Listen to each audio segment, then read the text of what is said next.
Radhe Radhe everyone. इस video में मैं आपको सुनाऊंगी संकट चौथ की कथा, जिसे कहानी भी कहते हैं। तो अपने सीधे हाथ में थोड़े से आपको सफेद तिल, कुछ दक्षिणा और एक पुष्प रखकर एक कथा पूरी आपको सुननी है।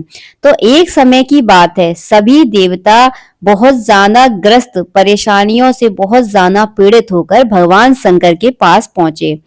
उन्होंने भगवान शंकर से कहा कि आप हमारे सारे संकट दूर कर दीजिए। भगवान शंकर के सम्मुख कार्तिकेय तथा भगवान गणेश जी भी विराजमान थे। शिव जी ने दोनों से पूछा कि तुम में दोनों में से सबसे ज्यादा वीर कौन है, जो देवताओं के संकट को दूर कर सकता है। तभी कार्तिकेय बोले कि मुझे तो सेनापति का पद प्राप्त है और मैं तो सबकी रक्षा कर सकता हूँ।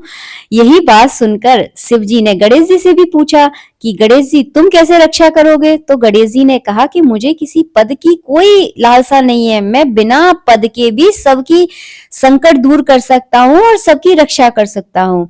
यह सुनकर हंसते हंसते शिव जी ने दोनों लड़कों को पृथ्वी की परिक्रमा करने को कहा और यह शर्त रखी कि जो सबसे पहले पृथ्वी की परिक्रमा करके आएगा वही वीर योद्धा और सर्वश्रेष्ठ कहलाएगा। कार्तिकेय बड़े गर्व के साथ अपनी मोर पर चढ़कर पृथ्वी की परिक्रमा को निकल पड़े। वहीं गणेश जी अब उनका वाहन तो चूहा है, तो चूहे के बल पर पूरी पृथ्वी की परिक्रमा करना तो बहुत मुश्किल था। तो उन्होंने अपनी बुद्धि को चलाया और अपने माता पिता की ही साथ परिक्रमा करके बैठ गए। तो जब कार्तिकेय पूरी पृथ्वी की परिक्रमा कर रहे थे तो रास्ते में उन्हें चूहे के पैर के निशान जगह जगह पर मिले।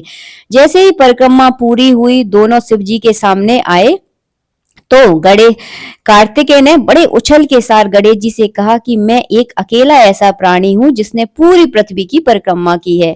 इस पर गणेश जी ने कहा कि माता पिता ही समस्त तीर्थों से निहित हैं, इसलिए मैंने अपने माता पिता की साथ परिक्रमा की है। गणेश जी की यह बात सुनकर सभी देवगण और कार्तिकेय का सुर नीचे झुक गया। तब भगवान शंकर ने कंठ से गणेश जी की प्रशंसा की और उन्हें आशीर्वाद दिया कि तीनों लोक में सर्वप्रथम तुम्हारी पूजा होगी। तब गणेश जी ने पिता की आज्ञा अनुसार देवों के संकटों को दूर किया। यह समाचार जानकर भगवान शंकर ने यह बताया कि चौथ के दिन चंद्रमा तुम्हारे मस्तक पर ताज बनकर पूरे विश्व में शीतलता प्रदान करेगा। जो स्त्री पुरुष तुम्हारी पूजा करेगा, अर्घ देगा, उसे धन धान ऐश्वर्य और सौभाग्य की प्राप्ति होगी। आज की कथा यहीं समाप्त होती है।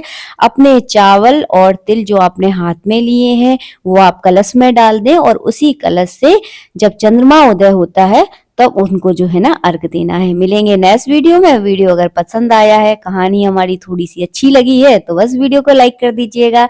जय श्री राधे मित्रों, राधे राधे।